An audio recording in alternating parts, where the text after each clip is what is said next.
Cold tires. We'll see if we can make it through the first 2 turns. We'll see if the drivers are up for the challenge. The SWM Cup Series is on the move here at Atlanta. The green flag is out.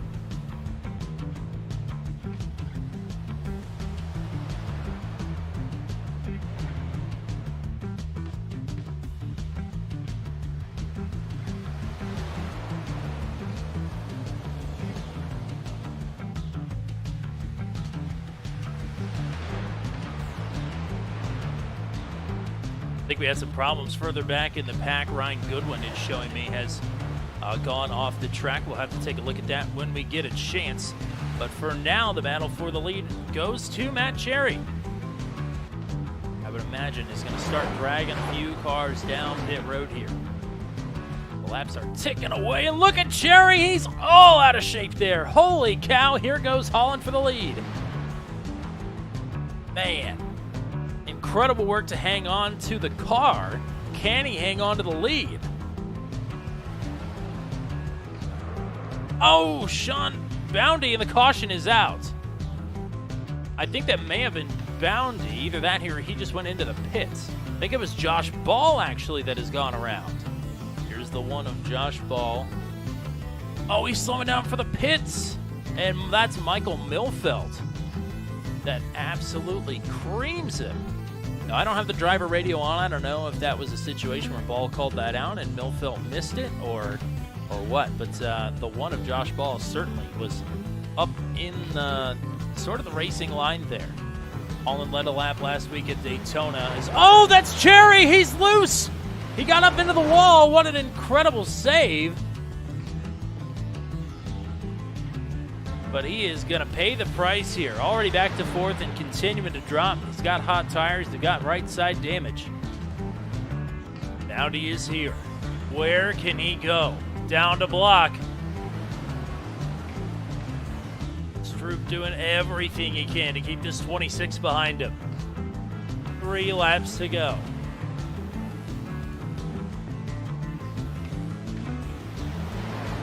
Trying to position the car defensively here. Absolutely walking on the knife's edge.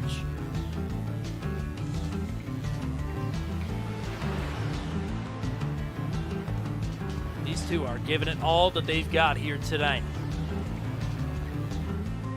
Boundy with a look to the inside. The run stalls, 2 laps to go. Boundy is still right here. Another look to the inside.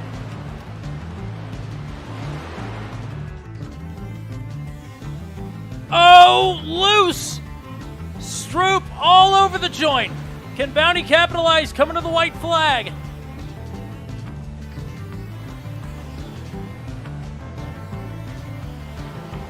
We're still green. The run to the checkers is on. One more time around for the SWM Cup Series at Atlanta. Boundy to the inside. How far will he go to get 2 in a row? Smoking the tires. The run on the outside from Zach Stroop. He's out in front. It's going to take a big swing here for the 26. Widener onto the scene now. The 26 looking to the outside. Stroop up to block. Side-by-side finish again! Give it to Stroop! Zach Stroop wrecks across the line and takes the checkered flag. 3/1000ths of a second. And he's up and over. You just saw the highlights of what was a crazy race last week at Atlanta. Now it's about to get even crazier. All of that wide open, flat out racing action has been tightened up considerably here in the high banks and small confines of Bristol Motor Speedway, where we are getting ready for 169 laps in the last great Coliseum for the SWM Cup Series. For the RACECULT SWM Cup Series, round number 3 of their inaugural season of their Gen 4 Cup Series. All the action is around, all of tonight's racing action is around the turn on turn 200.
A blind knight that uses echolocation, viewing the dark, treacherous world through sound.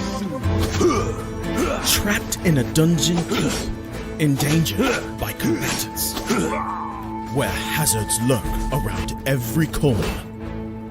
Make sound to have vision, but don't be stealthy. Avoid impaling threats throughout the dungeon to escape.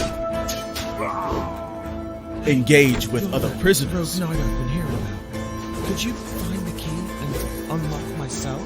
Free them to fight back with more allies. Let's take this guy. The Dungeon Labyrinth has many paths and even more traps. Struggle through the darkness to find your freedom.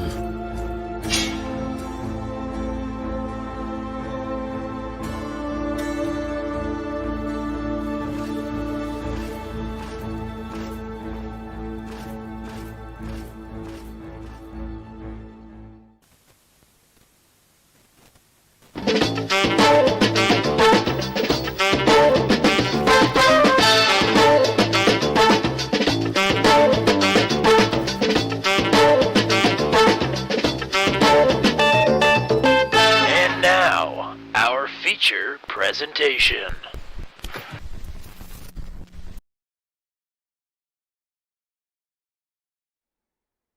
We are back here, ready to cover some live qualifying action for you from Bristol Motor Speedway. And my name is Tommy Cook, and it's an absolute pleasure here tonight to welcome in my broadcast partner. At the very last minute, Matt Williamson has turned up. And he is here to party here tonight. Here to party. I'm glad to at least catch one of these. I know we kind of got brought on late, and I had some prior engagements, but glad to be with you here for the call of the SWM Cup Series from Bristol. I'm excited to get to see some new drivers, and unfortunately maybe some drivers I won't get to see again for a while, but excited nonetheless. Seeing a lot of checkered flags popping up here already throughout qualifying. Right now, it's Greg Molyneux with the top time. And Greg did not get to see a whole lot of racing action last week at Atlanta. So good to see this 15 rocking the top time. A name that, Matt, you saw a little bit of the broadcast. I think when you were here, Matt Cherry was leading. Unfortunately, he did not get the finish that he was looking for, but a good qualifying run for this 29 here tonight. Last week's winner, Zach Stroop, has yet to put up a time, but Sean Boundy right now, I guess, tied for the points lead after the drop week was added in, or factored in, rather. He is third. Noah Rainwater. Jack Watts, your top five right now.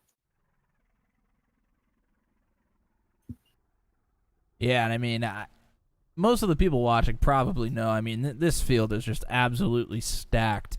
Now, we are coming into a race here at Bristol that is could be tough on quite a few of the drivers. I know it was a bit of a chaotic one last week at Atlanta as well, but this one could get pretty dicey here in the early goings. Now, walk us through sort of our procedure here tonight. What are some of the track temps here? What fuel-wise, tire-wise? What sort of strategy is going to be at play here tonight at Bristol? Yeah, well, we'll take a look at the weather here first. It is a night race, so it's going to be cool temperatures. Track temperature right now, 86 degrees. Fuel capacity at 60% here, so that's about probably 70 to 75 laps, and it's a 169 lap race. So we're looking at a two-stopper most likely, unless we get a lot of cautions and it's a place that somebody can maybe try to stretch it out. You might be able to try to sneak it in one, but most likely it's going to be two. I don't think you're really going to want to do one anyways, because you're going to have 4 extra sets of tires, and there's a couple of different ways to race this Gen 4 car. You can go all out and push, and you're going to burn the tires off pretty quick. Or you can save quite a bit of tire too. Generally when I'm racing the Gen 4, I like to try to conserve as much as possible. But at a place like here at Bristol, it's tight, it's tough to pass. You might want to try to get out front as early as possible. So many different ways you can look at this race and chop it up. into different segments and different strategies and different push modes in your own mind. But bottom line is it's Bristol. It's going to do what it wants with you no matter what, and you're just sort of along for the ride at some point. But what could change that is a good qualifying run, and some of these drivers have just gotten exactly that. So now let's go to the starting grid here for 169 laps, round number 3 of the SWM RACECULT Cup Series. And with the pole here tonight, it's Greg Molyneux. Again, great bounce back already here after his 27th place finish last week at Atlanta.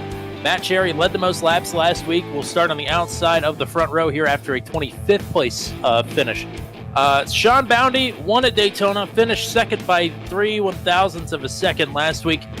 He starts in third here tonight. Noah Rainwater, great starting position for him. He will start on the outside of row number 2. Fifth place finisher last week is the fifth place starter here this week. Jack Watts will roll out from the inside of the third row. Rod Mitten is back in the field after taking some leisure time last Monday night. Josh Ball with some early hardship last week. He's looking to do a little better here tonight in the seventh place starting spot. Brandon Brown finished 20th last week at Atlanta. He will start in the 8th position here tonight. Scott Patton likewise back in the field after the New Hampshire Cup race last week. He starts in the 9th position. Robert Matisse then will round out your top 10 starters. Cody Griffin, Michael Doby on row number 6. Tim Paradiso finished just outside of the top 10 last week. Top 5 rather. He starts at 13th. Nick Stroop to his outside at 14th. Adam Logan, Johnny Hamby on row number 8. Riley Weaver and Justin Blackburn, who has been on in the chat here on the inside of row number 9. And Michael Milfeld, Patrick Blundell, your top 20 starters. Shane Huffman is in the field here tonight. Great to see Shane hanging out with us. 21st on the starting grid. Anthony Burleson to his outside in 22nd. Jace Paris and Matt Rodolasso, 23rd and 24th. Kyle Chadwick in 25th with last week's winner, Zach Stroop, to his outside at 26th. Charlie Widener there in 27th. I accidentally entered this race as a driver. I am not racing, but I am in 28th on the starting grid. Josh Scott and Bill Paradise, 29/30 cars here on the starting grid to get around Bristol Motor Speedway. Oh boy. It is, it's going to get wild. Yeah, it's going to get wild. I mean, obviously, we're going to be all jumbled up here for the starts, and I'm assuming we will have at least a couple of restarts probably as the night rolls along here. You just want to try to make your way through it. I mean, the problem is there's not much room to go if there's a wreck happening in front of you. You want to try to go to the top or the bottom if you can, but especially with the banking in the corners, if something happens in the corners, cars are going up and down the track very quickly sideways, so it's a very tough place to navigate any wrecks that may happen. So many drivers with a lot on the mind heading into tonight. Maybe the first couple of races have not gone their way. Maybe short tracks are more their thing. Maybe tonight is the reality check that they don't want after 2 good opening races. Who knows what is on the mind of every single individual that is taken to the track here tonight. But the opportunity is the same. To win at Bristol in the 3rd round of the season here for the RACECULT SWM Cup Series. And in 1/4 of a pace lap, we will be underway. Pace car about to hang a left onto pit road and give control of this field to Greg Molyneux and Matt Cherry. Green flag is out. We are underway.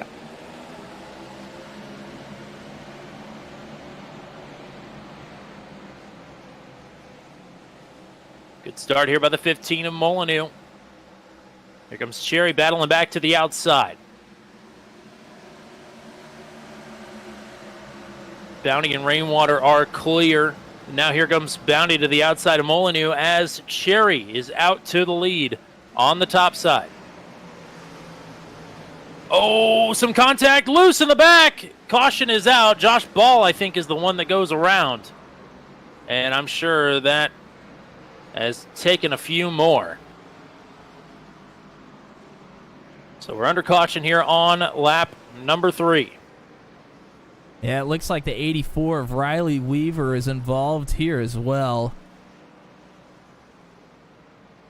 And Nice to have the replay man back here this week. Yeah, we'll try to take a look at the replay here and see what happens to Josh Ball. He's in the number 1 on the bottom of the track here, on the inside of the 68 of Brandon Brown.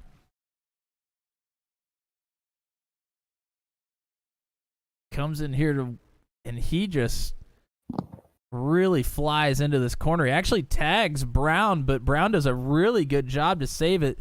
The 46, that's Scott Patton. He had to make an evasive maneuver. And you can see as we're trying to get checked up here, oh man, the 84, he just gets absolutely plowed into. 84 Weaver.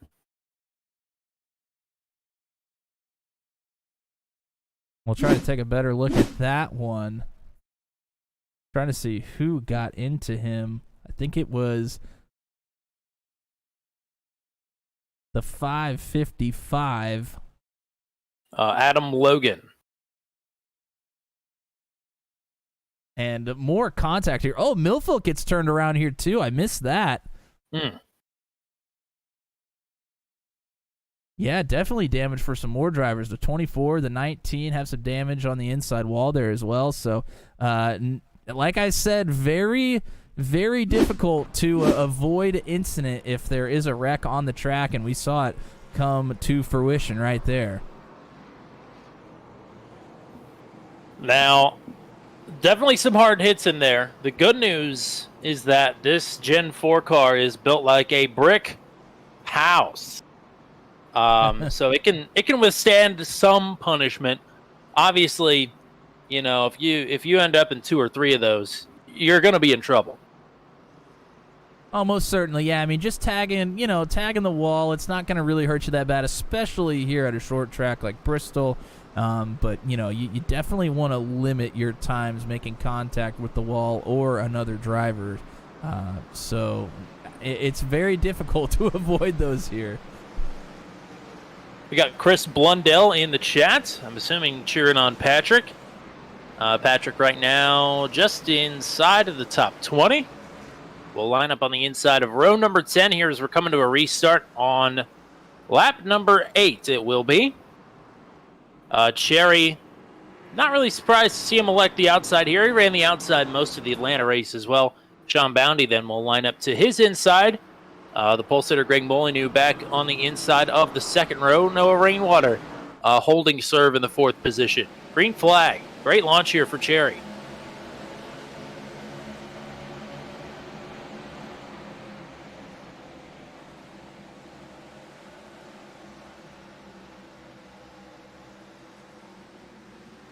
Molyneux trying to get clear, and he is. Oh boy, but a big run there for Rainwater. As they will continue to scrap away for 3rd here and hope that they don't lose out and crash. They also don't want to lose too much time to the leaders here as Bounty and Cherry doing exactly. Oh, boy. He's able to save it. I mean, that is incredible work there on the bottom to hang on to that. Certainly is, but Watts will get around. Rainwater will get around him as well, and he's still falling farther and farther back. This is Brandon Brown that is sizing him up now to the outside. Pretty much everybody. It's the reverse of Martinsville. Everybody has moved to the top side, and there are several people who are trapped in the bottom right now. Yeah, you can just carry so much momentum through the corners and then out of the corners on the top here. As the run goes on, we start to lose some grip with the tires. You may see some drivers start to maybe try to diamond a little bit more or even just stay on the bottom. But for right now, the top is the place to be. The 3 of Cody Griffin starting to hound Brandon Brown. Griffin up 4 spots, so it's already a good drive here for that 3 car. As Molyneux, the pole sitter, continues to slide backwards here on the bottom. Matt Cherry, Sean Bounty breaking away. They're pretty close to one another, but they have pulled out to about a half a second advantage over Noah Rainwater. Molyneux finally able to get up into that top lane. He fell all the way back outside of the top 10.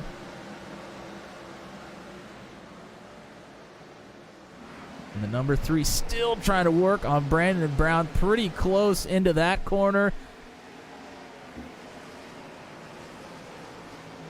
You can pick your runs, but where can you go with it? You really have to have some authority to get it done here on the bottom. Well, Griffin went way high, and he tried to come down the track and exit more in the middle just to try to gain some sort of a momentum advantage over Brandon Brown here.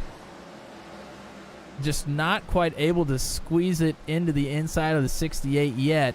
But you got to be careful when you pick a place to pass, because if you get stuck on the bottom, the same thing that happened to Molyneux could happen to you. Oh, caution is out. Problems for, I believe, Adam Logan again. I'm not sure who else got collected in this, but we're under caution for the second time here on lap number 18. And there's a few cars back here trying to get it sorted out. Josh Ball is one of them. Not sure if he was actually involved in that incident or not.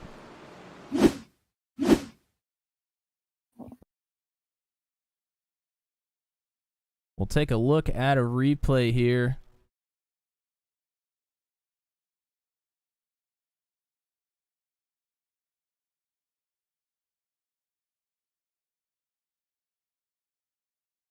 Oh, and it looks like the contact is actually in front here.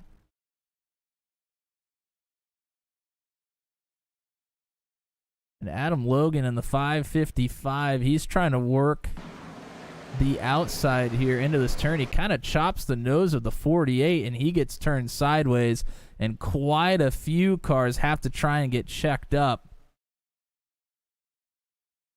Oh, and he tries to save it, but ends up getting back up into the outside wall, comes right across the nose of the 24, and about 5 cars behind them make contact trying to get checked back up again.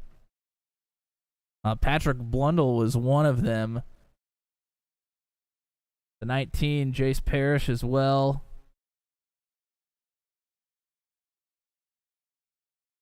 Yeah, I said they can withstand some punishment, but they typically don't like being thrown in the air into the wall.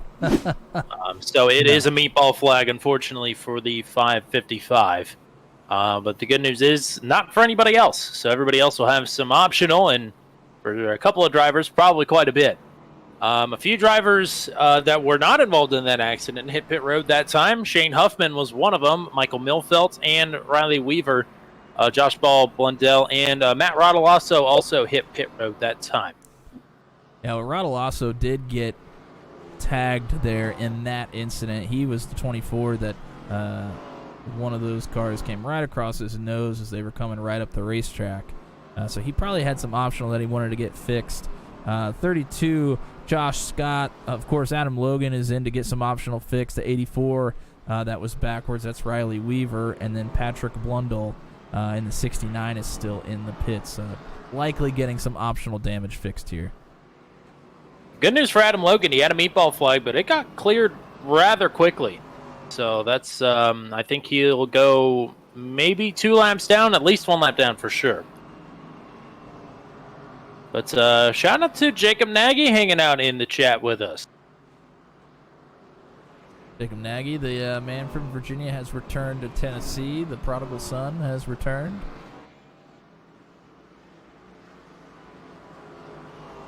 So I think we're starting to double up here for the restart. We'll be coming to it on lap number 24. Matt Cherry still showing the way, has again elected the outside to probably nobody's surprise at this point. Sean Bounty will then line back up on the inside of the front row. Noah Rainwater on the inside of row 2. Jack Watts lining up to his outside. Scott Patton, Brandon Brown on the 3rd row. Cody Griffin and Robert Matisse on the 4th row. And Rod Mitten and Johnny Hamby, your top 10. Back to green.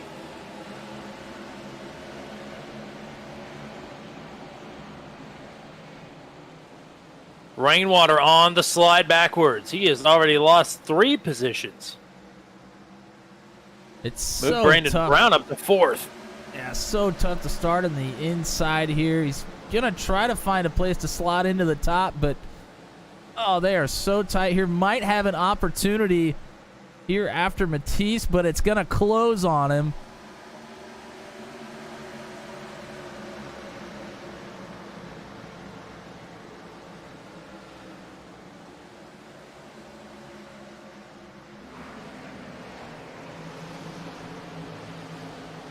Watts wanting to break away, and will start to do so. And Bounty with a look here to the inside of Cherry, maybe just taking a run, trying to see how the 29 would react. As Scott Patton a bit up into the wall there.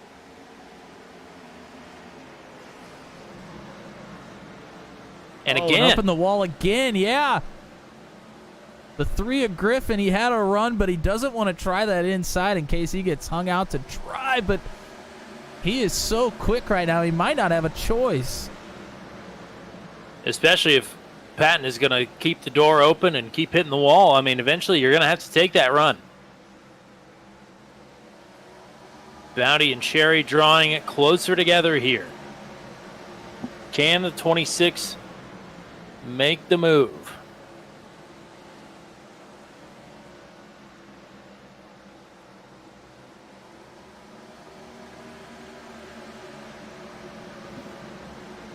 Caution. Just as it's tightening up front, we got a car in the wall at turn number 4. And not sure who that was. Let's go back and see if we can find out. Might have been Charlie Widener. It was Charlie Widener, unfortunately. Well, as we're coming into this corner, they are nearly 3 wide. Milfeld's on the bottom here. Widener in the middle. I guess we're not quite 3 wide when we actually enter this corner, but Milfeld is way down on the bottom of the track, and it is going to be net code contact between the 95 and the 155 of Widener and Milfeld, and then the 79 with nowhere to go. That's Anthony Burleson. And he kind of gets caught up behind Widener, just nowhere to go, and Widener ends up going for a spin here.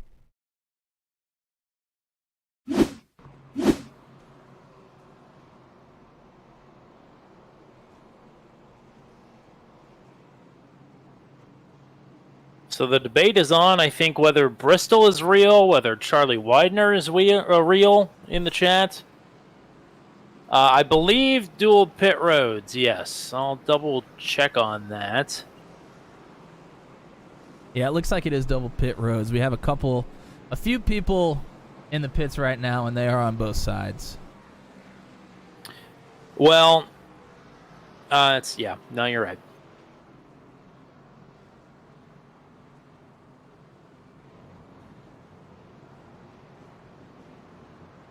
Michael Milfeld, Josh Ball on pit road. So remind the viewers here what the fuel number is looking like. Again, the majority of the people at the front of this field, actually everybody at the front of this field, the majority of the people throughout the field have yet to come to pit road. Yeah, so our fuel window is, around lap 70 to 75, but we've had quite a few caution laps. It's going to definitely extend past that. We might be able to make it all the way to lap maybe 90 by the time we're done with all these pace laps.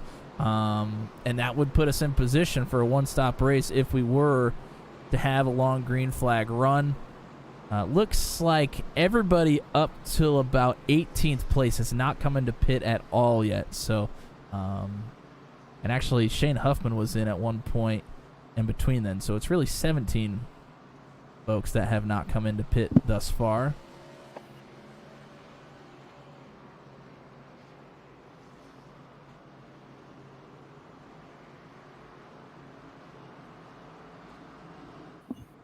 So Matt Cherry from the outside pole, I believe, has led every lap. At least all but maybe one. So our pole sitter, Greg Molyneux, has already dropped outside of the top 10. That's just a couple of restarts being trapped on the inside and not being able to get up into line. That is what's done that to him. It happened to Noah Rainwater as well. Rainwater restarted from 3rd last time and is all the way back to 9th.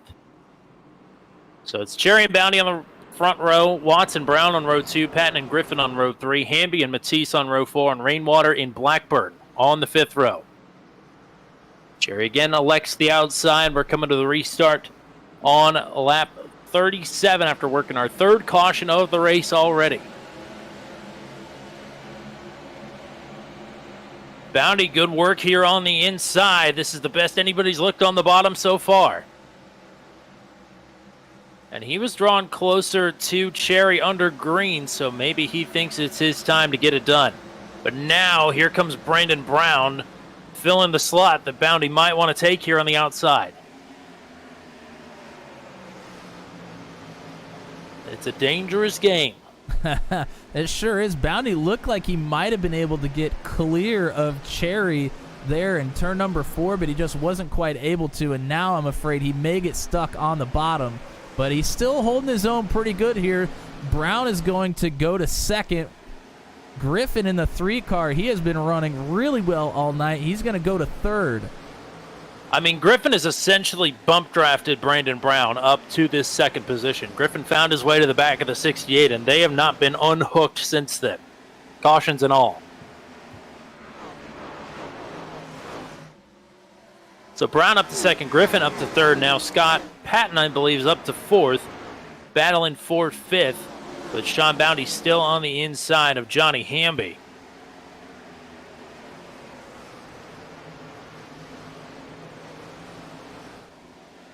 It's now Bounty to the inside of Jack Watts. Maybe if he can let Watts pass here, he can drop in the line on the top side, and he will. 2 cars up into the wall behind. I think that's the 10 of Justin Blackburn. I think he made contact with Noah Rainwater. And the 10 getting it gathered back up here. Now we're 2 wide. This is right around 10th place. It's the 8 of Michael Doby and Rainwater in the 05. Doby able to get up into the top line. Now here comes the 21 of Huffman. Kyle Chadwick rooted Robert Matisse off the top line to take the 9th spot away, or rather the 8th spot away. Looks like somebody's trying to come down pit road here. I think it's Adam Logan. I think he picked up a black flag on a restart. Oh, Scott Patton just tagged the wall again. Patton has been all over that outside wall here early on in this race. I mean, speaking for me personally, the first time I hit the wall at any track, especially at Bristol or Nashville Superspeedway, I'm going to hit it again and again and again. It's just like it picks up magnets into the side of my car. Just cannot stay off of it after I hit it the first time. Well, Patton's been all over the wall. Meanwhile, Cody Griffin has been all over Brandon Brown. Brown touched the wall there. Ooh. And right back in the line. Yeah, Griffin tried to go for it for a second and nearly didn't have room. Patton tried to shut the door, just wasn't quite there. Taking little body shots there before you go in for the knockout. Take your jab, get back in the line, and oh boy, checked up there. Brown is all of a sudden not. 68 was not rolling these corners very well before the contact, and now 68 up into the wall, and he will relinquish the 2nd position. Well, there was some contact. Brown got into the wall. It allows Griffin to get around it. Now we are all stacked up. Here's Johnny Hamby to the inside, and now up to 3rd. This 68 has got a problem. Yeah, now Patton all over the 68. The 77 of Watts is trying to use the bottom. Giving it an honest try here. He might draw even with the 68 into 3. He's doing a whale of a job rolling the bottom here. I think he might be clear. He is. Patton now ducks to the inside. 68 is on the slide for life. Brown, after the contact with Griffin, he is in trouble here. I think he was in trouble before the contact. The last couple of laps before that, he was really squaring the corners, flirting with the wall, and then the contact did not make anything any easier for him, that's for sure. Well, he's really stacking just the back half of this top 10 up right now. Already back to 9th, and here goes Michael Dobie to the inside to move him on the bubble of the top 10. Meanwhile, up front, Cody Griffin has cut the advantage for Cherry down to a 2nd. So Griffin is piping in some excellent lap times here. As battling through the top 5 and top 10 continues. Oh, and the caution's out. Uh-oh, problems. Car slow there on the apron right in front of the leaders. One stopped up on the wall. It's Jace Parrish. Oh, boy. Close there with some cars. Caution is out for the 4th time already here. It is lap 57, I do believe. And Parrish will get it turned around, and we'll take a look.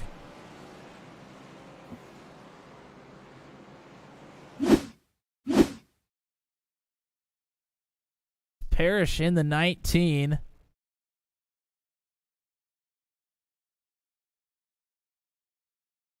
Blundell in the 69. The 9 is Robert Matisse. Oh! And a huge stack up behind the 6. And Matisse just gets right into the back of Jace Parrish.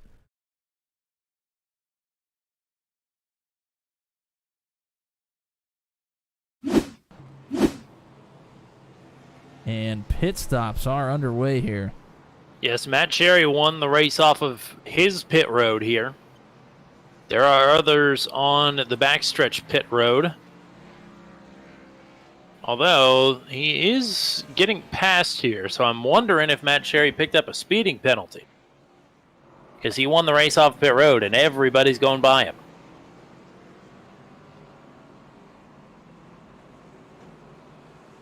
Interesting. Johnny Hamby also has picked up a black flag. Nick Stroop has picked up a black flag as well. So that is disastrous. If I can see that they have a black flag, that means that they are going to have to serve that under green.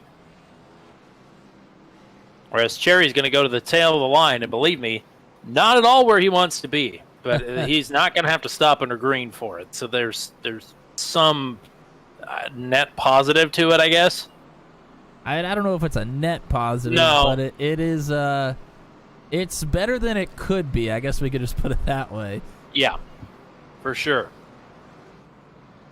And the other thing to look at here, Cody Griffin did not come into pit. He is the only one that did not come down pit road. So Griffin staying out. Of course, Griffin had a ton of speed, or has had a ton of speed all the way through the beginning of this race. And will likely look to extend here with an open track. Did Rob Mitten come in? I don't know if any of these top 5 came in. Well, he was at least in at some point. At some point, yes. So you're saying that Griffin is the only one who has not come to pit at all at any point. Correct. It looks like Mitten, Widener, and Bill Paradise, they all came in on lap 33. And we know Shane Huffman came in, I think, after the 2nd caution as well. So Huffman's been on pit road. He rounds out your top 5 right now. Jack Watts, who made one of the first bold moves to get around the 68 of Brandon Brown. He is up to 6 now. I guess he technically won the race off of pit road. Scott Patton, Sean Bounty, Michael Dobie, and Greg Molyneux back in the top 10.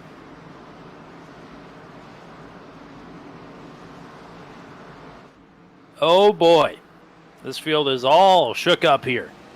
As Cody Griffin punches the gas, we're back to it.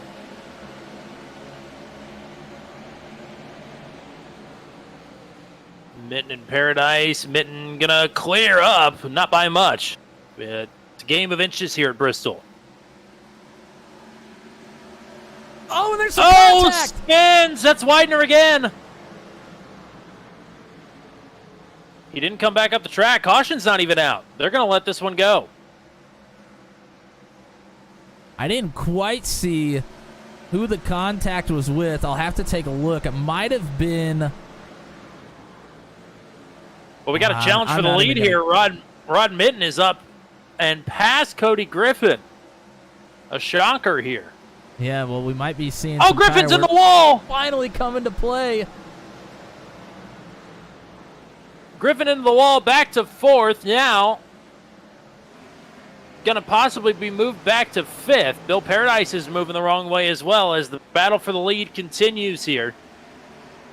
Sean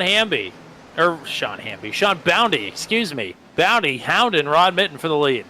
Well, You would think I would know the guy who's finished 1st and 2nd in the first 2 races. Bounty was underneath of Mitten with a good look there for a minute. He has another great look here. He's not going to be able to get clear. Patton's going to come down to the bottom for a minute. I mean, where's the 46 going to take this? Michael Doby is pulling up on the scene. Something's got to give here, and it might be one of these cars. Rod Mitten, one of the league proprietors here of RACECULT. Didn't get to race last week at Atlanta, but is back in action here tonight and leading the way at Bristol. We're coming to 100 laps to go next time they come around, which sounds like a lot, but it's not much. Patton clear. New leader, 46. Bounty and Doby side by side for 3rd. Kyle Chadwick is in the mix. Yeah, Chadwick running on the bottom here. Chadwick was up front late last week. I hear wrecking. We are under caution. I think it's on the back straightaway turn 3. Cody Griffin. Cody Griffin. Oh, man. Unbelievable. Looked so good on that restart. It all fell apart quick, and now it's, dare I say, even worse. Yeah, we saw the troubles you can have if you don't come in for tires. We saw the tire wear definitely come into play on that one. He was on the slide of his life and ends up in the wall. We'll try to take a replay and see what happens. Oh, and actually, it's the 555 that was in the wall first, and he comes down. Oh, boy. Adam Logan just wrecked somebody under caution here.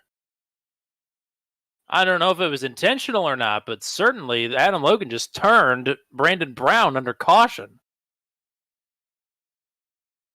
Well, Adam, okay, maybe I need to go a little farther back here then, because Logan was already in the wall. He's the one that came down into the 3 of Griffin, but obviously something happened before this.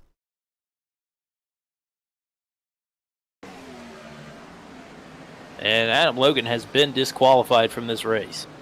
Well, Logan got into the wall, it looks like all by himself, and then gets into the wall again, and then he comes down the track into Griffin. Griffin and him turn a couple times, and then it looks like he just spins Griffin. And yeah, if that looks innocent enough. Now I'm going to stick on the replay here to see what happens.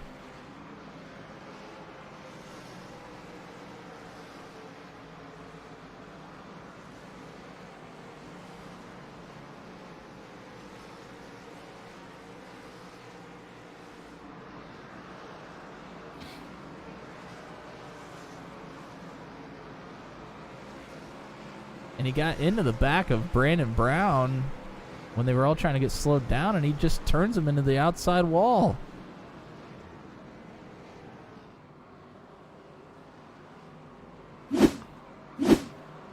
Very interesting. I just realized I did not have my wiretaps on.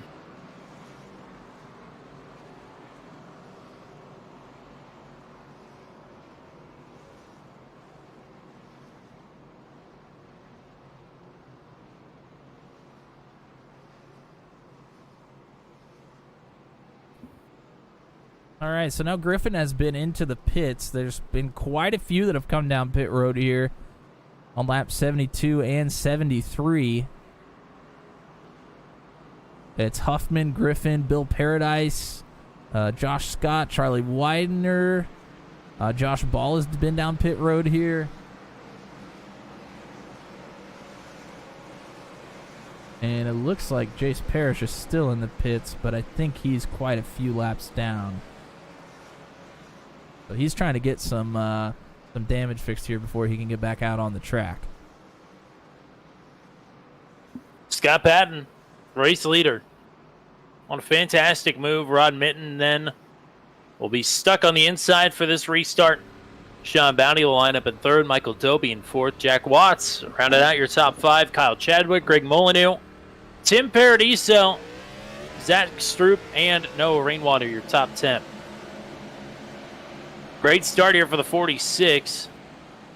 Heard somebody in the wall further back, but I think everybody is still pointed straight. Mitten in a little bit of trouble here. Did not get a great start, and he is sliding quickly. Needs to try to get into the top lane here, but nowhere to go right now. He's side by side with Watts.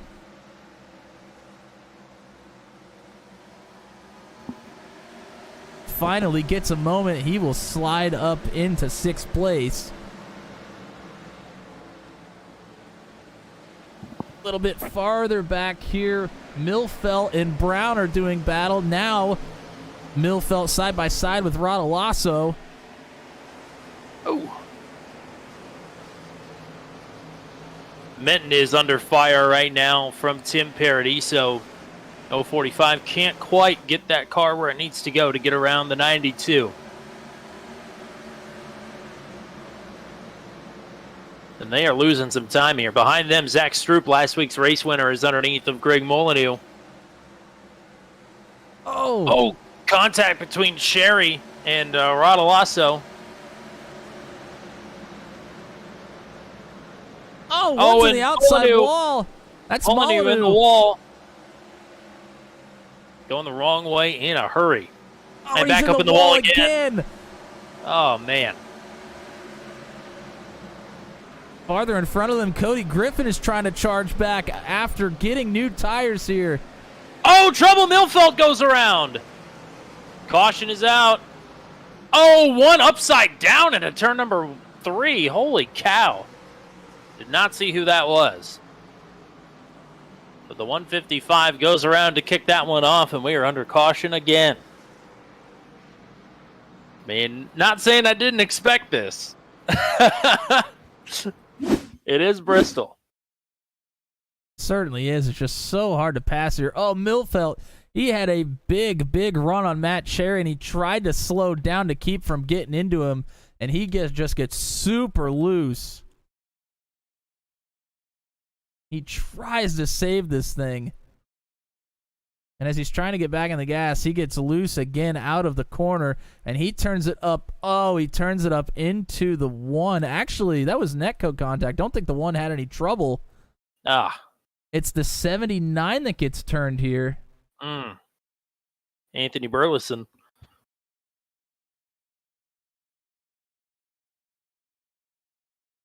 As he's in the wall, Burleson is actually the one that got upside down. And the contact with him came from, I believe, that was a 95 of Widener that got into him. As Burleson was slow in the wall.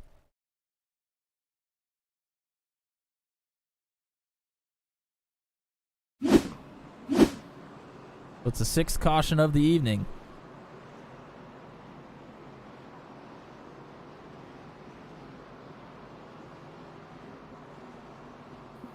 There is quite a bit of chatter over the radio about some extracurricular activity. That's, to quote our good friend and everybody's favorite driver, that's short track racing. Oh, no. What a timely... Yes. Very relevant. Very timely soundbite to use here tonight. Yes.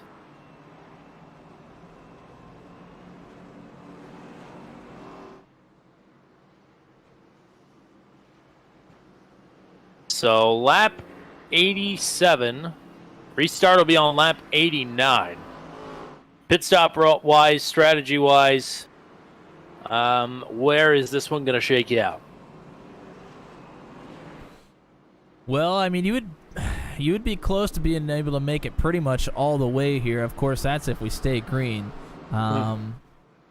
There have been a few people that have come into pit here, and chances are they won't have to come in again for fuel. However, we saw Cody Griffin try to stay out, and he just got absolutely railroaded after others came into pit for fresh tires right around lap 57, and he got sent to the back very quickly. So even if you can make it to the end on fuel, I think you're going to want to come in for tires depending on where the cautions may fall here. 21 drivers on the lead lap. First driver in position for the lucky dog is Shane Huffman, who is actually in the pits right now. So he's 3 laps down. It'd actually be Justin Blackburn, who's 5 laps down. As Patton and Doby side by side, Patton elects the outside. We're back underway. Oh, all sorts of loose there. Kyle Chadwick has to rein that car in. As Patton, no contest for the lead. Chadwick moving backwards. Caution is out. Oh. Still wrecking. Yeah, still wrecking. Oh, a bunch of cars still wrecking boy. here.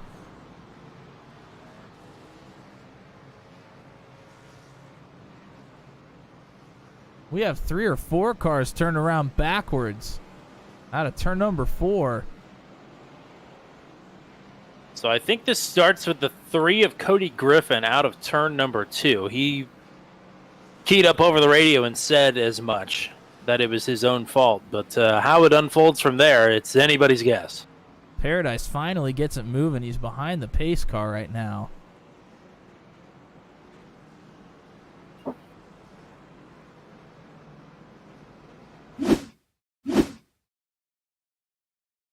We'll take a look here.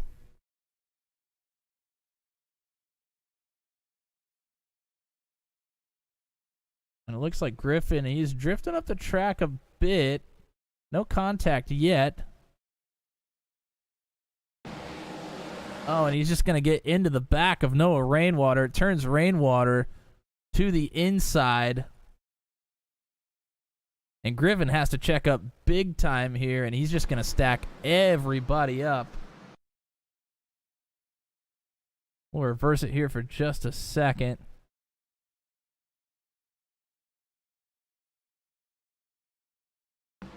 You see the big stack up here. And it's the folks that are behind that are going to end up getting the worst of it. Big damage here for Millfelt. And the number 9, that's Robert Matisse. Oh, the 92 of Mitten, he gets tagged pretty hard in this thing too. 84's up in the wall. A bunch of people have to check up for this. That was a mess. That absolutely was a mess. Again, Cody Griffin over the radio apologized immediately to Noah Rainwater, says I was feathering like hell and couldn't avoid the contact, and then just went up the track after that. So it's, yes, long, short, messy. We have had disconnects from Shane Huffman and Josh Ball after that accident. That should leave us with, I believe, 19 cars on the lead lap here. Justin Blackburn, 5 laps down, did end up getting the lucky dog there. So that's good news for somebody out on the track.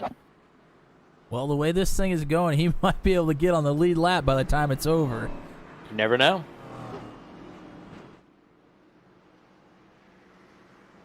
And we've had Scott, a couple. Go ahead. Sorry, a couple more came into pit here. Noah Rainwater and Charlie Widener. They were kind of involved in the incident, so to get some damage fixed. But if we're talking about fuel, they'll be good on fuel as well.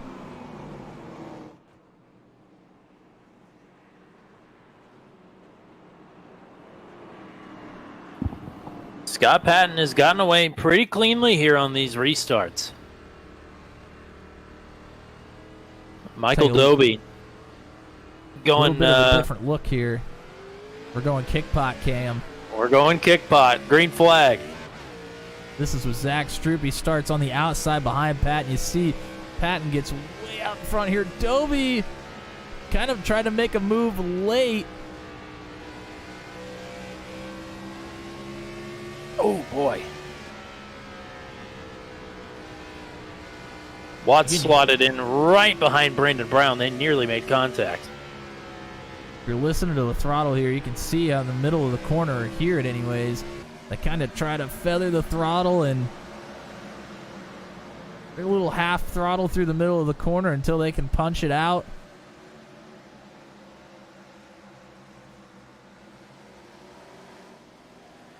Stroop and Patton both, that last time around, both piped in their best laps of the session. Oh, caution. Wrecking again.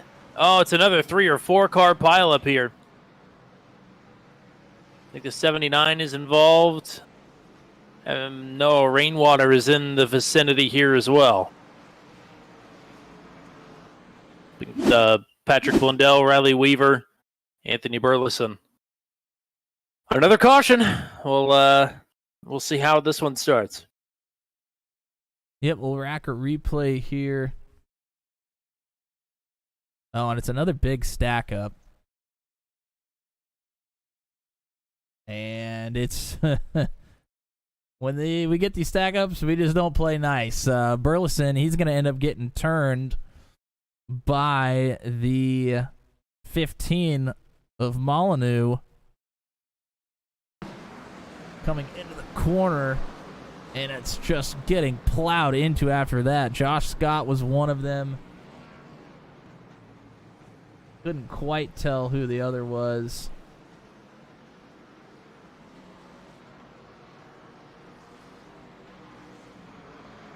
But we talked about it at the top of the broadcast. When something happens, it is just so difficult to stay out of the way of everybody else, and we've seen it. We've seen it in a bad way here tonight. Top pitters here, Zach Stroop, Kyle Chadwick, both running inside the top 5. They have now hit pit road.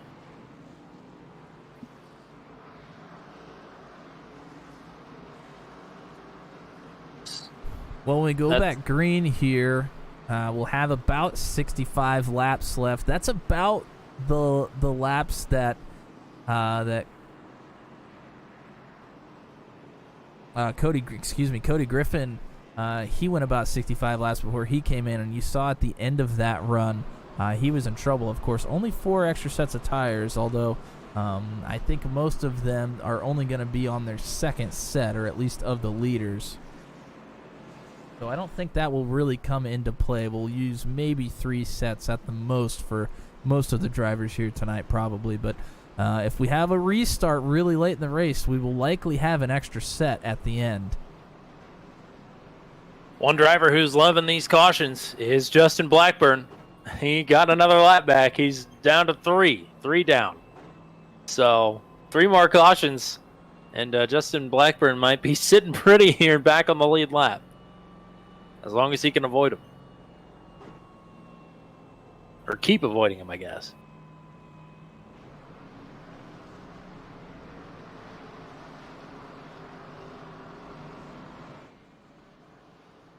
Let's take a look here at the 19 drivers that are on the lead lap. Scott Patton leading the way. Michael Dobie in second. Brandon Brown in third. Jack Watson fourth. Matt Rodolasso in fifth. Matt Cherry back up to 6th. Cody Griffin in 7th. Tim Paradiso in 8th. Sean Boundy in 9th. Rod Minton in 10th. Greg Molyneux in 11th. Michael Milfelt Jr. in 12th. Bill Paradise 13th. Noah Rainwater 14th. Anthony Burleson 15th. Zach Stroop in 16th. Kyle Chadwick back to 17th. Josh Scott in 18th. And Charlie Widener, the 19th and final car on the lead lap. Again, Justin Blackburn in position for the free pass. Again, 3 laps down. Coming to the restart here on lap 104. Here we go. Patton takes the inside this time, interestingly enough. Here comes Dobie with a run down the backstretch. A little bit loose on the bottom. May not have the space to slot up top, and he doesn't. Brandon Brown now to the outside of Dobie. Brown to second outright. Can Doby get into third, or will Jack Watts force the issue? He does not. Watts thought about the crossover, thinks better of it, doesn't want to get stuck there on the bottom. Doby's leaving some room here on the top side, though. Maybe not thinking about that one just yet. A little bit farther back here. Oh, and the caution is out again. Oh, man. More problems. Don't see anybody stopped. Didn't see exactly where it was. It looks like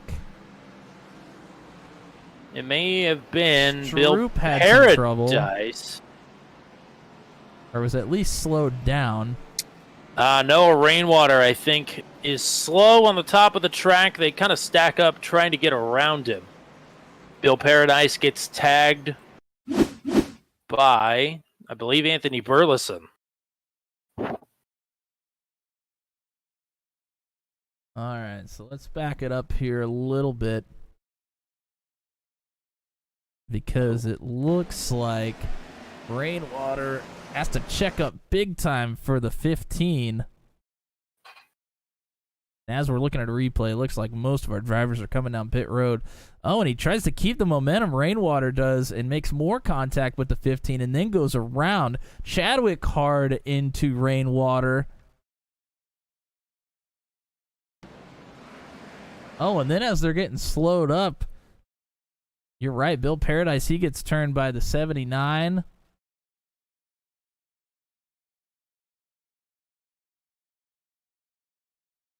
And Rainwater maybe into the outside wall again.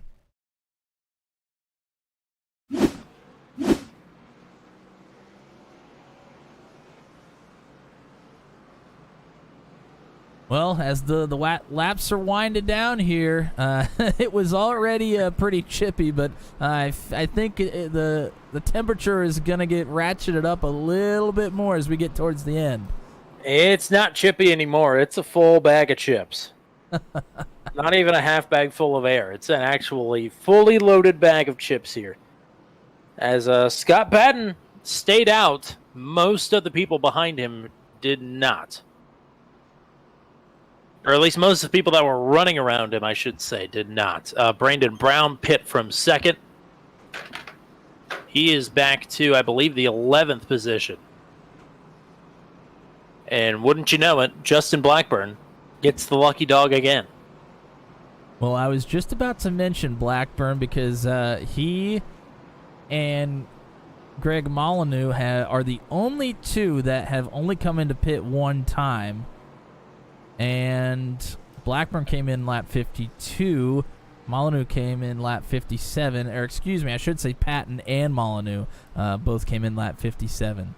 Of course, Blackburn's trying to get another lap back here to try to get on the lead lap, but Patton and Molyneux are making a pretty gutsy call here, not taking tires. I'm assuming they're waiting for maybe another caution, or at least get some laps to click off here before they come in for their last set of tires, or last planned set anyways. I think they're waiting for about 3 or 4 cars to end up in the catch fence in one of these restarts, and then they'll have considerably less drivers to weave their way through on freshies. But Patton, I mean, we've seen some fall off from some guys, and knock on wood, maybe for the 46 here. We've seen some fall off for the people that have stayed out a long time, but Patton has really not exhibited that yet. Now, he'll have some people that are on much fresher tires behind him, namely Stroop and Chadwick, who came into pit not under this caution, but the caution before this. So we'll see how the 46 and the 15 hold up as we are back underway. Big stack up back in the field. Paradise did not get going.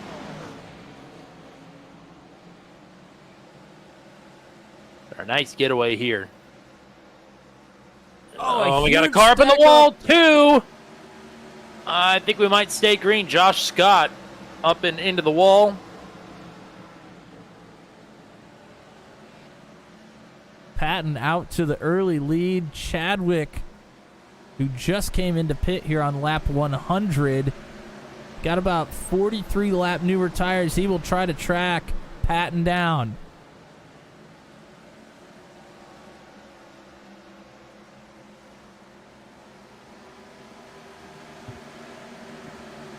pretty much single file all the way back to outside of the top 10 here. A few drivers still trying to figure themselves out around the 15th spot. Purple lap of the race last time by for the 3 of Cody Griffin, 14.819.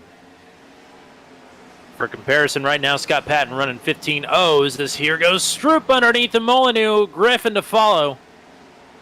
Molyneux got up into the wall. Molyneux is the other driver that has not come into pit recently, also on lap 57. Same strategy as Patton. You and I both know how good Scott Patton is, so I think definitely the challenge for the lead is coming. It's a question of what can Chadwick and Stroop and company do here on fresh tires, having to get around Scott Patton. And here comes Matt Cherry in the 29. He's underneath rainwater. He has Doby on the bottom in front of him trying to get around Molyneux. Oh, Doby tries the slide. He's not clear, but that's going to open the door for Cherry to go through. And a huge stack up for the drivers behind him.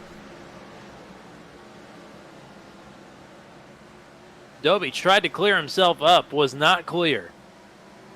And now here we go. Chadwick, car length separated from Patton for the race lead. Can Chadwick find enough on the bottom to get around this 46? Will somebody else pull the trigger from further behind? Oh, we're Top gonna get four, stacked. nose to tail. Huge Here we go, stack Stroop. up. Stroop sends it door to door with the 46. May have lost his spot. Maybe going to go for a bomb here, and he does. Slider opens the door for Chadwick now. Chadwick clips the apron. He's clear on Patton to move up to second if he wants it. Cody Griffin is through on Patton now as well. Griffin was all over Stroop before this exchange. Now Stroop has gone to the lead, and Griffin has Chadwick to contend with. And Patton has Matt Cherry to contend with. Cherry to the inside, and he is now up in this lead pack. Patton at this point has to be praying for a caution. Desperately needs one. Doby and Watts were side by side for a minute. Watts now slides in behind the number 8.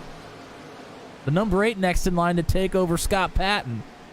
Beating and banging all the way through this field. Caution Is out. Perfect timing on that statement. Sean Boundy is around. Sean Boundy, I think, was just going side by side with the 05 of Noah Rainwater. I think Brandon Brown was close by as well, so plenty of contenders to make contact with there. As we're coming out of this corner, Brown is behind Rainwater on the top, Boundy on the bottom in the 26. Oh, and Brown, he moves to the bottom. Boundy was just kind of slow on the bottom, either that or just didn't get the run off the corner, and Brown gets right into the back of the 26.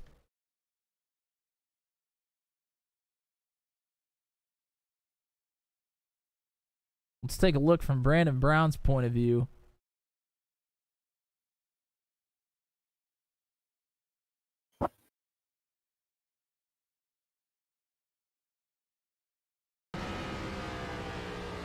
See that steering wheel really wiggling. Just gets a big run off the corner. Oh, and Boundy just gets a little bit loose, can't get the run, and Brown just gets right into the back of him. Boundy was really, the back of that car was really sliding, and he just didn't have any grip off the corner.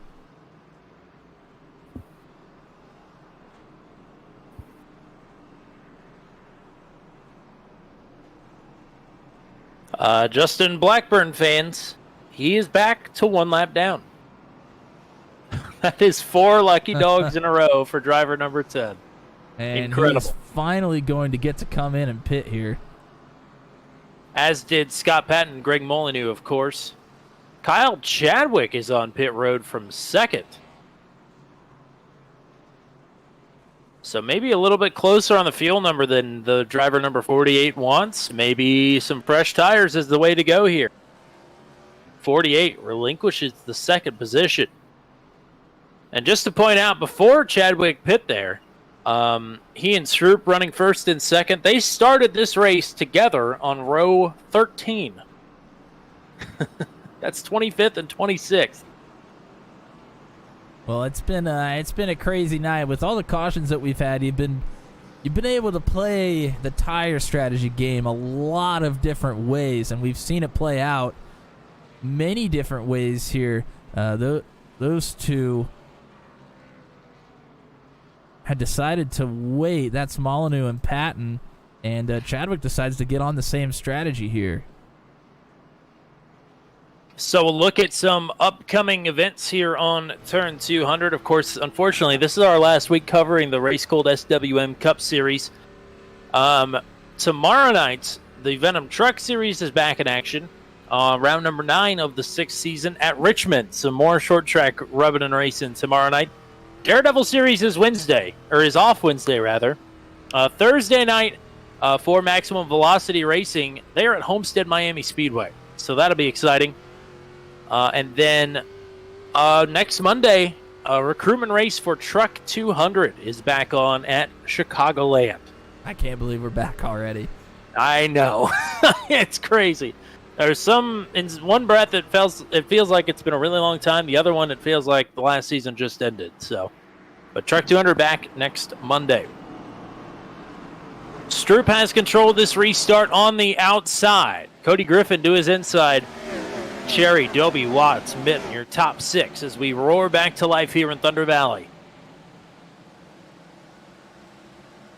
Oh, loose! Cherry and Mitten nearly together there down the backstretch.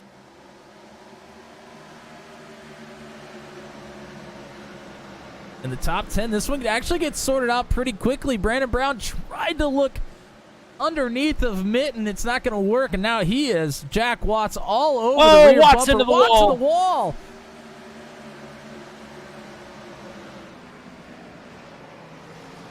Up front, Cody Griffin trying to pressure Zach Stroop into making a mistake. Oh, behind Watts, really stacked up about 6 cars here.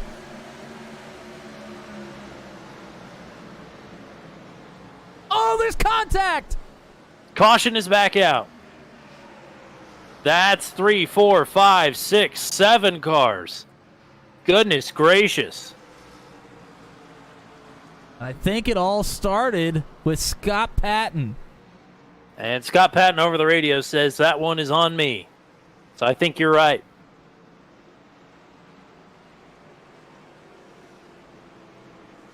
And I think Patton on new tires was trying to push as hard as he could.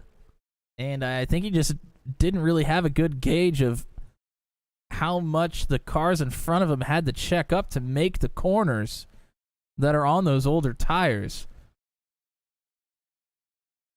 And it's rainwater that he gets into the back of. Well, actually gets in the back of Rainwater. Rainwater goes up the racetrack, and then he gets into the back of Millfeld in the middle. I feel like the 05 has been involved in every caution so far tonight and has not been the cause of it yet. Well, the 155 has been in quite a few of them already as well. Pretty good damage here for Patton. Boundy was on the bottom there, but he gets out of this thing clean. Oh, boy, and here you see all of the contact. Like Tommy mentioned, about 7 cars looked like they had some sort of contact with a car or a wall in this one.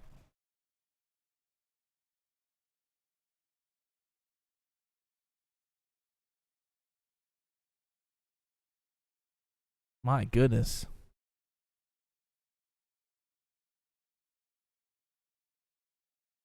Take one look here from Scott Patton's point of view. Oh, yeah, and Millfeld just way slower in the middle of that corner. Of course, Patton on fresh tires, he was able to have all the grip in the world, but not the cars in front of him, and especially not Millfeld.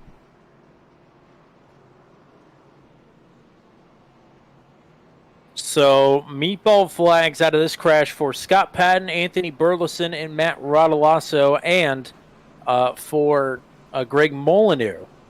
Everybody but Greg Molyneux, however, has already got their meatball flag cleared. So the 15 still in the pits getting service done. The other 3 are already done with their required repairs. Unfortunately, unfortunately, Justin Blackburn, I don't think is going to get the lucky dog here. I think he may have been involved in that accident. So even if you don't, or even if you just come to a stop and don't pick up an incident, it's going to count that, and you're not going to get your lap back since it's an automated system. So Blackburn's still 1 lap down. Unfortunately now, Scott Patton, Matt Rodolasso, both rolling on the track 1 lap down as well. So he'll have some contenders. I'm looking at drivers that came into pit. Kyle Chadwick, Bill Paradise, Noah Rainwater. Of course, Rainwater involved in the incident. I'm not sure if Paradise was or not, but Kyle Chadwick may have come in for another fresh set of tires here. Why not? Really winding the laps down here, coming to a restart on lap 142 of 169. And 14-second laps. Click off quick here. Stroop in control on the outside. Cody Griffin has been hounding him for the lead. Great restart here from the 2. And now Cherry side by side with Griffin for second.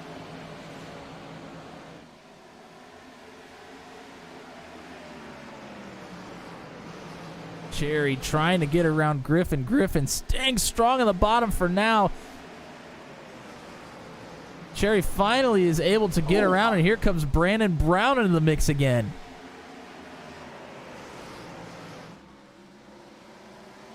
Brown in 4th, Doby in 5th, and meanwhile, the top 3 running nose to tail. Oh, Stroop a little bit too high there. Here goes Cherry with a peek to the inside. They'll have another run here and have another crack at it down the front stretch. Going for a dive bomb. Up into the wall goes Stroop. Cherry pulls even again. How is Cody Griffin going to influence this battle? Oh, they're going to touch. It's close. Inches away. Cherry is really hauling it into the corners here. Nearly had Stroop all the way in the wall.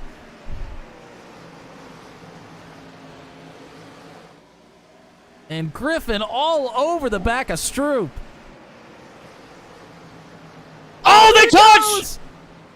Brown, oh boy, that's another big one.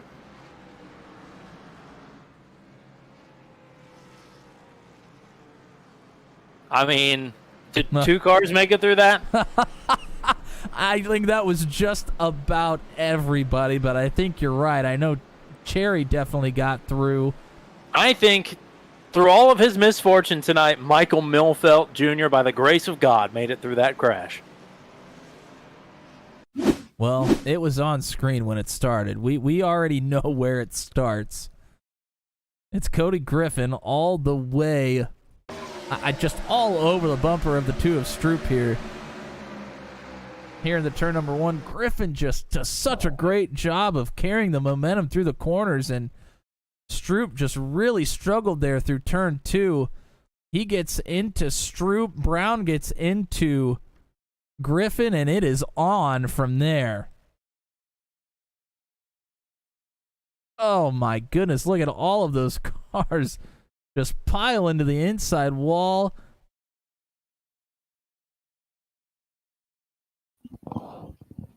I mean, that is a classic Busch Series turn here at Bristol, if I've ever seen one. They absolutely nailed the physics here on this Gen 4 car.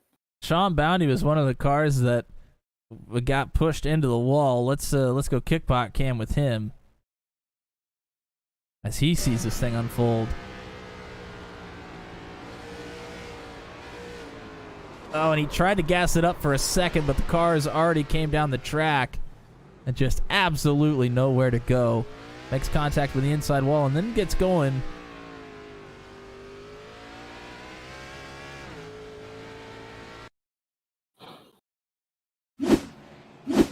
Wow. Yee-haw. Is this caution number 12 on the night? This is 12th caution of the evening. Oh boy. I think this is going to end up being a race that a lot of the drivers just move on from. And I can't say that I blame them. Boy, I tell you what though, when we've got the racing in, it's been really good. Oh, most certainly. It's really been interesting. We've had so many cautions, and the tire strategy has just been all over the board. It's really been interesting to see people that try to stay out, how long they can last on their tires, and then try to, they end up getting shuffled back through the field, but they stay on the top, so some people have to go through on the bottom. Stacks the whole thing up. I mean, it has been a very, very, I think to say the least, eventful evening.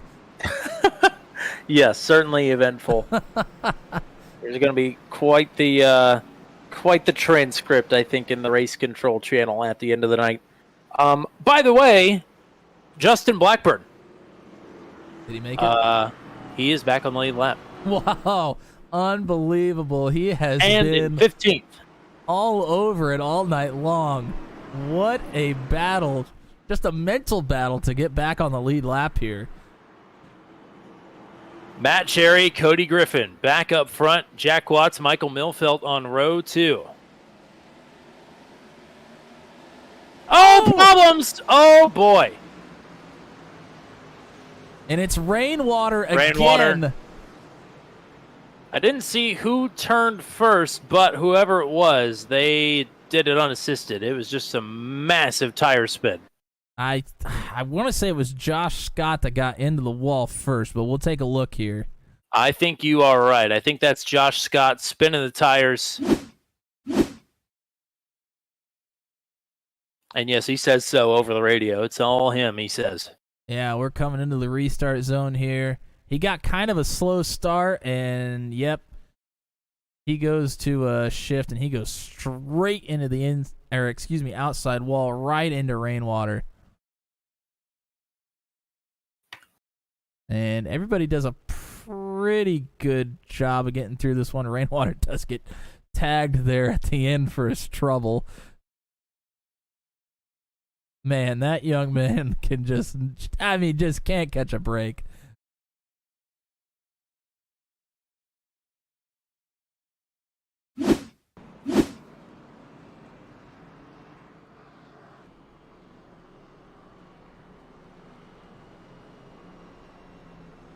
So, a little bit interesting here. The top 4 have stayed out. Well, everybody has pretty much stayed out, but the top 4, the last time they came in for tires was on lap 108. And a bunch of other drivers have come into pit like right around lap 150. So quite a bit of an advantage here for some of the drivers in the back half of the top 10. Boundy and Widener came in right around lap 130, and then starting with Michael Doby in 7th. From him on back to Blackburn, everybody came into pit right around lap 150. Unfortunately, I think Brandon Brown's race is over. He had a meatball flag. Every black flag got cleared, but then he picked up another black flag on pit entry for speeding, I do believe. So now he will pit and take the required repairs anyway. So, yeah, that's unfortunate. Brandon Brown was running pretty well here for most of the race. Yeah, he kind of yo-yoed a bit. He was there towards the top and then came into pit for tires a little bit earlier than some others, so he went to the back and then made it back into the top 5 again. It's been a very interesting night for him. Well, I'll tell you this much. I think he's still in the lead lap, and I think he has gotten out back onto the track, but he does still have the black flag to serve. So, as Matt Cherry will elect the outside. What are we coming to? 12 to go. This is, for as spicy as it's been, it's about to get spicier. Oh, and it looks like we have some fuel saving going on here for Cody Griffin. Interesting. Turn the engine off a couple times here.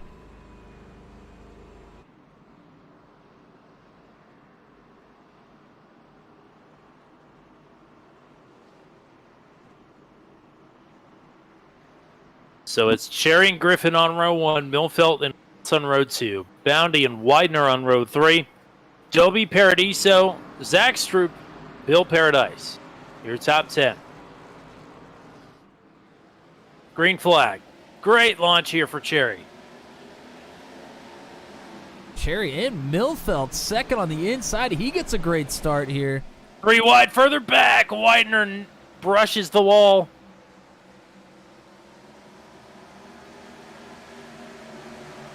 Milfelt rocking in third, holding off Watts, Bounty, and Dobie. Stroop on the inside of Paradiso is not able to get it done. They're stacking up back here. Cody Griffin, throughout multiple points in this race, has been the fastest car on track. Is Milfelt going to get turned by Watts? Watts gets turned by Bounty. Oh, and a bunch of drivers pile in here. Oh, my.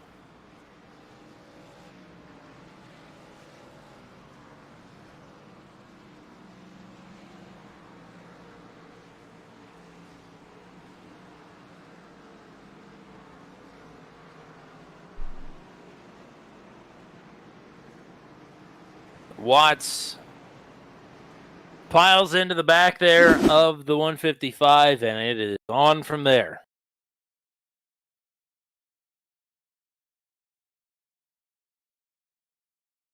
See Watts, yep. Just has way more speed through that corner. He gets into Milfelt, and then Bounty gets into him. Bounty actually escapes this thing unbelievably. And then a bunch of drivers are going to pile in here. I think Mitten was one of them. Patton may have been one of them. I think Paradise Milfelt slid way down the racetrack after the initial contact.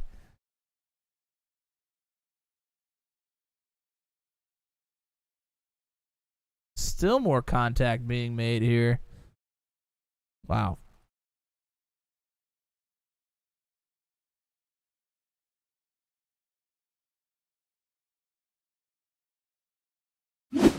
All right, well, that will be the 14th caution of the evening.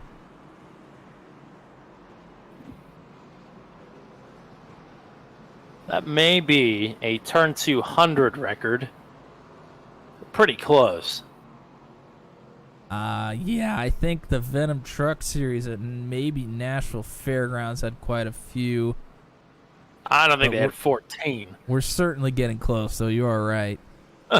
Now I'm curious. I keep a lot of stats for the races that happen on the channel, but that's one I've never kept before, so I may have to dive into that one. After 2 cautions last week at Atlanta, which, to be clear, those cars are borderline undrivable at Atlanta 2008, so everybody did a fantastic job last week at 2008. Knew tonight was going to be a challenge. I think it may have proved to be a little too much of a challenge here tonight, but some drivers are persevering up front here. Matt Cherry, Cody Griffin. Now Sean Bounty up to 3rd. Bounty's yet to miss a podium. He is looking mighty good here to take another crack at this one. Well, Bounty did an incredible job of getting through the incident without being tagged. And that pretty much alone is what has catapulted him up here. Although he was pretty close to there before, but he's put himself in a really good spot now. Yes. All right, place your bets in the chat. Who do we think is walking away with the hardware here tonight at Bristol?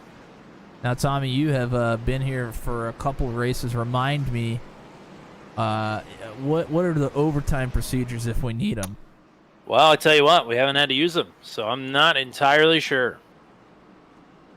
We'll find out together, maybe. So we're coming to 3 laps to go. Matt Cherry, Cody Griffin, Sean Bounty, Michael Doby, Tim Paradiso, and Zach Stroop, your top 6. Griffin loose on the bottom. Doby to capitalize up to second. Griffin slots in front of Bounty. Oh, Bounty. Doby! Oh! Close! Wow, nearly contact there. there's Oh, and contact with Bounty! Caution is out. We are going to overtime. Bounty whips that thing right around. Definitely not happy about that one. No. First of 3 green-white checkered attempts on the way. But first the replay. And it's going to end up being Stroop that gets in the back one, but this thing really started way before that. Doby just about turned Matt Cherry. I really don't, or excuse me, Bounty just about turned Griffin. It was very close here.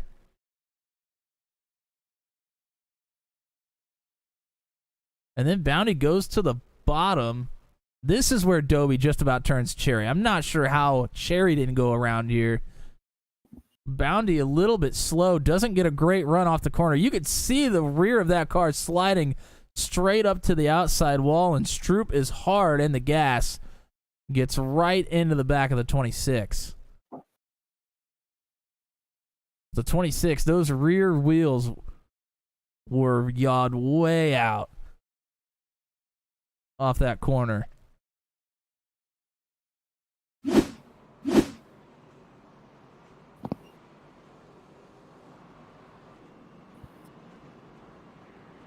Now the question is, who has enough fuel for potentially 3 overtimes here?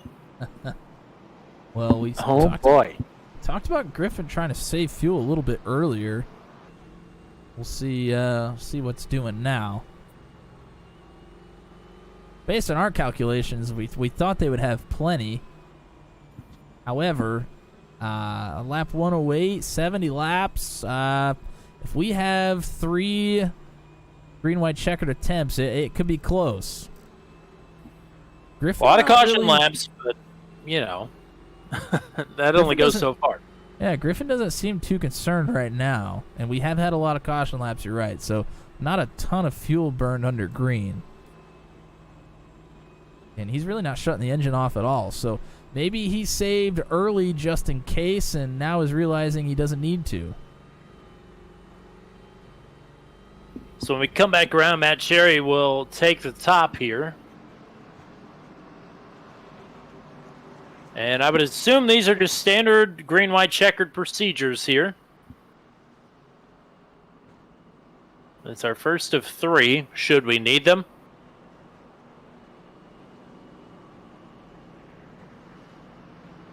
Cherry wants to get out of swipe range, no matter who it is behind him. Somebody is taking a swipe at the 29 here. Doby got awful close last time. Griffin didn't get a great restart, otherwise he might have been on it.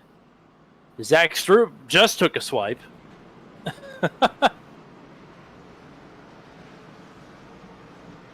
And what is happening here? Stroop is just turning. Well, Griffin, I think, is supposed to line up on the bottom, but was not doing it. Oh, boy. Well, we're still getting the restart order sorted out here. Well, Griffin does not want to give up the outside. He's going to be... I mean, I don't understand what the discrepancy is here. He's supposed to line up on the inside of the second row. We're under green, though, regardless.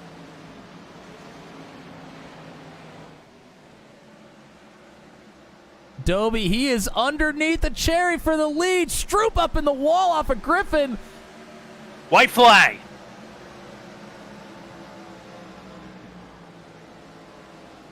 Griffin with a huge run on Doby.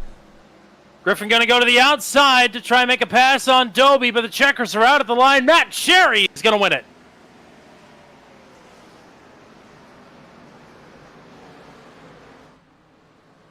The fireworks on and off the track.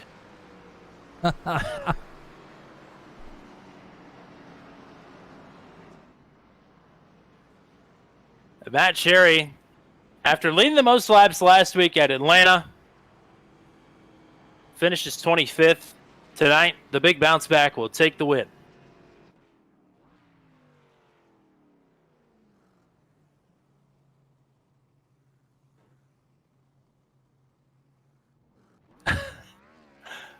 There's a lot of squabbling in the chat right now, but Matt Cherry says he'd like to report an incident that the 29 is doing burnouts at start finish.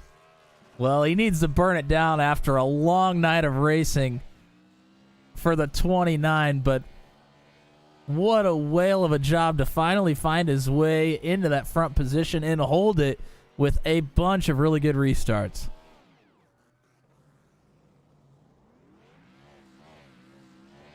And one heck of a good-looking car, might I add. Indeed.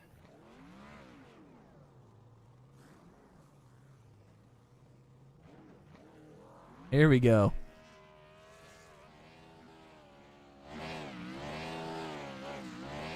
He is absolutely burning it down up against the outside wall here. Letting the boys know.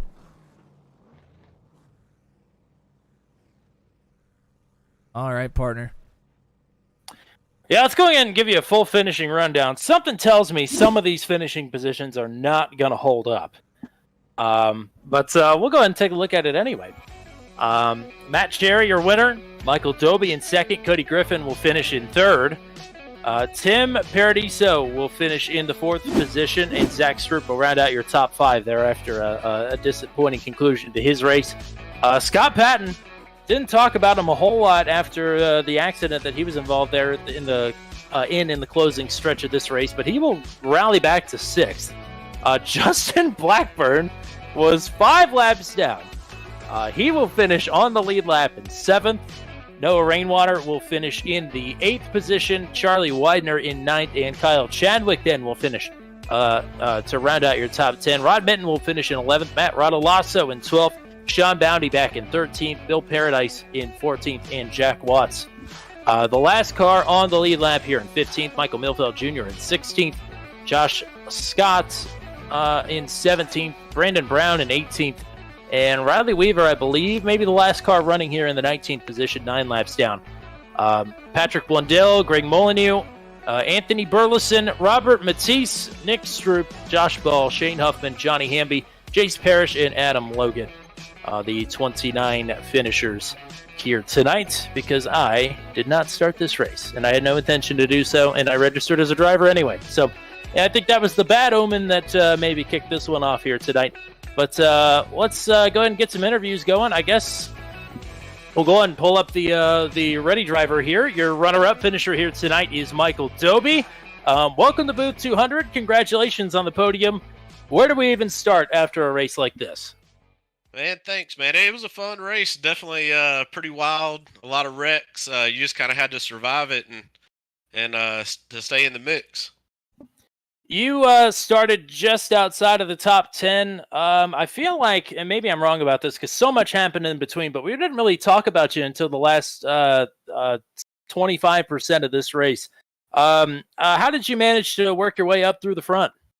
Yeah, so really early in the race, I was just kind of riding between like 10th and 15th, just trying to log some laps. And then as there kept being more and more cautions, just kind of kept picking them off a few positions at a time. And I mean, when it was go time, I felt like the top 7 or 8 were really fast. And man, Zach, I thought he had the race won, and he got turned. And but man, it was a fun race. How do you balance being on the ragged edge of control here with having to make crazy moves there at the end of the race? I mean, in these Gen 4 cars, I mean, you've got to drive them. I mean, they have the power. And, man, on that last restart, I was trying to, I knew I needed to run the top. It was such a top-dominant track tonight. But, running the bottom, I just felt like that was my only way to maybe get alongside Matt. But, man, he did a great job. And and was able to hold me off. If I could have got close enough, I may have gave him a little Bristol bump and run, but I couldn't even get close to him at the end. But it was a fun race. Matt, what do you got for Michael? Hey, congrats on the P2. Talk to me a little about tire strategy here. With all the cautions, everybody could pretty much choose whenever they wanted to come and get tires. You pitted pretty late here. Was that always the plan, or did the race just kind of unfold that way for you? Yeah, so I mean, I figured in the first run, we had, there was a quick caution, and then there was a pretty decent green flag run, and I could tell tire wear was going to be big at the end. So I really, just tried to manage my tires and save them as much as I could, and there at the end, probably I don't know, a little after halfway, like I was able to get up front in the top 5 and get some track position and battle up there, and then with 20 to go, I think after Zach got spun, I got just a little bit of contact into the wall, so I was like, well, I'll come down and get another set of tires. Might as well not leave them laying in the pits, and it just worked out to get up through there and and get up into second. Well, let's get some shout outs going for you here. Ending up tonight. Who do you want to say hi to? Yeah, I mean, just all the boys that we race with and work with at SRI Performance. I know Tim and Zach, and thanks for Noah for putting it on. Jace Parrish was in there, and Shane and Adam Logan, old Logo. So it's cool to race with those boys tonight. And Beef Tips, I don't want to leave him out. So it was a good group of us SRI guys out there, and I mean, this is definitely a fun league. I've enjoyed the 3 races so far. Alrighty, well, best of luck to you going forward. Congrats on the P2 here tonight. Thanks, man. I appreciate it. Y'all have a good one. All right, I guess I'll go searching for our third place finisher, our race winner. Well, Griffin was in the green room for a second. He's back down in CGR. I guess Cherry is in Red Bull Racing Room as well. We'll go ahead and pull up your third place finisher here for a second. We'll get to our bronze medalist into booth 200 here, Cody Griffin, driver number 3. Bad fast most of the night here. We'll walk away with the P3 finish. Talk me through the last restart there. Yeah, it was a little rough to say the least. It's Bristol, stuff's going to happen. But I got into it with the 2-car a little bit earlier in the race, and I really didn't mean to get into him. And, I was going to find him in Discord and apologize to him after the race. And then he got on all chat in the room and started, running a little bit of mouth. So I kind of just let it ride. And then that last restart, he wanted to play games and, hook me and do all this, that, and the third, which isn't cool at all, so don't know what his problem is. And then he wanted to full throttle me after the race. So a little bit of a loose cannon there. But I had fun. I run Thursday nights in a truck league, and then kind of looking for a Gen 4 Cup league, and met these guys through friends of mine, and come out here to give it a shot. And I don't know, I felt like it was a pretty clean race on my behalf. I tried to race as clean as I could. I got right reared by that 555 there early on, and come back up through the field, and just kind of took my lumps and tried to drive out of it and make the best finish I could. But I think there's quite a few people that were mad at me, for lack of a better word, and not wanting me to come back. So we'll see what happens. But I had fun. I appreciate Rod and all the guys that put this league on and let me come out and run. Thanks to Turn 200 for broadcasting. And I run the Max Velocity League on Thursday night, so I'll definitely see y'all around there. But hopefully we'll be back here. We'll just kind of see what happens and what penalties are handed out, because you can't put up with that stuff. All right, well, you were bad fast all night long, that's for sure. Whether you're working your way from the back to the front, or working your way around some cars to pick up spots to get on the podium here tonight. So best of luck to you on Thursday as well. Hopefully we'll get to talk to you then. Yes, sir. Thank y'all. And now we'll go ahead and pull up your race winner here. That is driver number 29, Matt Cherry, after putting on a great performance last week at Atlanta, not getting the result to go with it. It is a P1 finish here tonight. Welcome to Booth 200. A wild race here tonight. Oh yeah, most definitely. We led quite a few laps early on, and I went down pit road and I missed the commitment cone like an idiot, and had to drive my way all the way back up through there. It was a little sketchy, but we managed to do it and got back out front. It just took me a little longer than what I expected, but once we got out front, we was pretty much set sail. Now, got to see you a couple of times make some daring moves there on the inside. How do you make the bottom work? It seemed like it was just so difficult. Oh, most definitely it was. I don't really know how I did it. I was driving it in so deep, and I was getting on the brakes really hard to slow it way down. That way I can get the bite off. And there was a few drivers that I was able to get off the corner better than them, and beat them down the straightaway, and I'd shoot it off into whatever turn I was going into and slide up in front of them. I did that to, I think it was Rod, and he turned me a little sideways. That was my bad. Matt, what do you have for Matt? Hey, congrats on the P1, man. Talk to me about tires a little bit. There were a lot of cautions here tonight. When you were coming into the race, were you planning on kind of going all out, or maybe trying to save a little tire, or how did that end up playing out for you? Where it wasn't really that bad. I mean, if you sit out there and ran, 30, 40 laps on them or something, you'd be able to tell the difference. But once they cooled off, you was good to go. I don't think they'll be that way on a 1.5 track, but the short track, this thing was hooked up tonight. I liked it. I'd say you liked it. You're up front a lot here tonight. You walk away with the dub. Who do you want to thank? Who do you want to shout out here tonight? Yeah, I want to thank all the admins for putting this together. Everything that they do to try to keep things running smooth. I know they still got the work cut out for them, but they'll get there. It's just a process you got to go through to get a league up and running, and this is a new league, and I think if they keep doing good, this will be a great place to race. Well, there you go. Congrats on the win here tonight. Best of luck to you going forward. And do you run Thursday nights on Max Velocity? I think you do, right? No, I run speed. Gotcha. Well, good luck there too. But hopefully we can catch you back here on Turn 200 sometime soon. Oh yeah, most definitely. I appreciate it. We'll see ya. There's a lot of a crossover between Monday nights and Thursday nights. I guess I don't know why I was thinking Matt Sherry was one of those drivers, but apparently not. Oh boy, it was the night here tonight. We knew it was going to be a challenge at Bristol.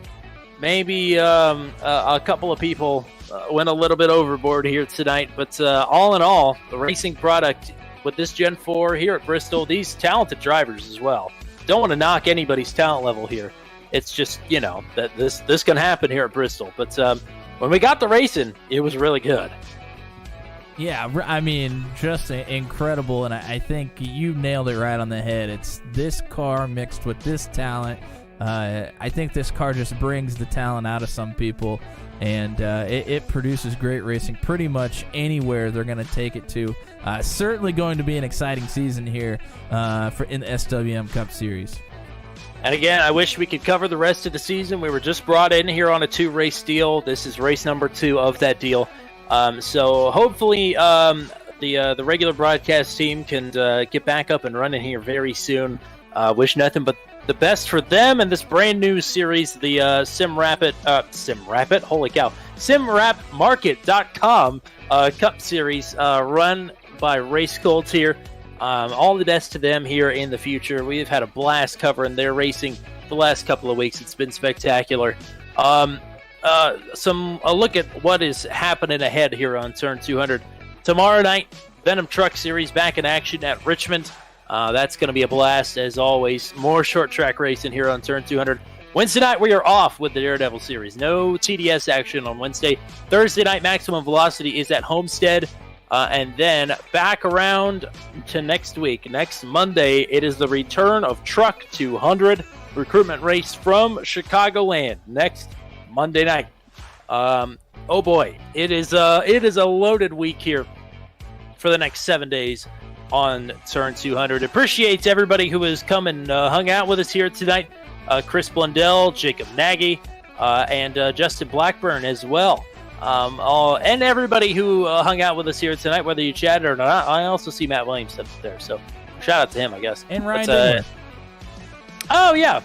Yes, sorry. Ryan Dingler. Thank you.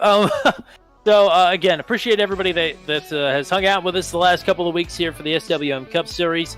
All the best to them going forward. All the best to you going forward. We hope to see you back here tomorrow night on Turn 200 for the Venom Truck Series. But until we meet again, for everybody here with RACECULT and for everybody here at Turn 200, for the GOAT, Mr. Matt Williamson, thank you again for coming out here tonight.